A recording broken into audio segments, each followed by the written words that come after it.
വിശുദ്ധ കുരിശിന്റെ അടയാളത്താൽ ഞങ്ങളുടെ ശത്രുക്കളിൽ നിന്ന് ഞങ്ങളെ രക്ഷിക്കണമേ. ഞങ്ങളുടെ തമ്പുരാനെ, പിതാവിന്റെയും പുത്രന്റെയും പരിശുദ്ധാത്മാവിന്റെയും നാമത്തിൽ ആമേൻ.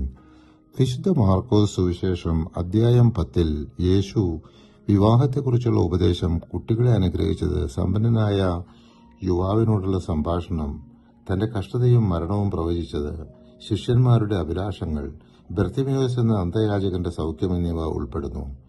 പ്രധാന സന്ദേശം: ദൈവം യോജിപ്പിച്ചതിനെ മനുഷ്യൻ വേർപിരിക്കരുത്.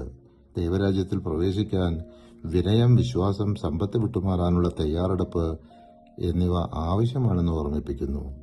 പരീശന്മാർ വിവാഹമോചനത്തെക്കുറിച്ച് ചോദിച്ചപ്പോൾ യേശു പറഞ്ഞു, ദൈവം യോജിപ്പിച്ചതിനെ മനുഷ്യർ വേർപിരിക്കരുത്.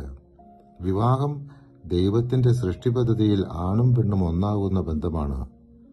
ശിഷ്യന്മാർ തടഞ്ഞിട്ടും യേശു പറഞ്ഞു, ദൈവരാജ്യം ഇത്തരക്കാരുടേതാണ്. കുട്ടികളുടെ വിശ്വാസ സൗമ്യതയാണ് ദൈവരാജ്യം കൈവരിക്കാൻ മാതൃക.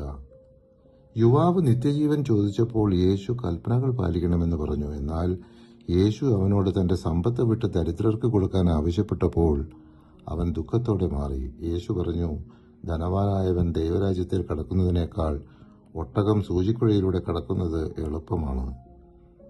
യേശു ജെറുസലേമിൽ നേരിടേണ്ടി വരുന്ന പീഡനവും മരണവും പ്രവചിച്ചു.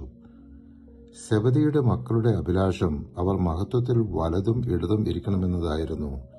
എന്നാൽ എന്റെ വലതുവശത്തോ ഇടതുവശത്തോ ഇരിക്കാനുള്ള വരം തരേണ്ടത് ഞാനല്ല, അത് ആർക്കുവേണ്ടി സജ്ജമാക്കപ്പെട്ടിരിക്കുന്നുവോ അവർക്കുള്ളതാണ്. 10-ാം അധ്യായം 40-ാം തിരുവചനം. യേശു പറഞ്ഞു, നിങ്ങളിൽ വലിയവനാകാൻ ആഗ്രഹിക്കുന്നവൻ നിങ്ങളുടെ ശുശ്രൂഷകനായിരിക്കണം.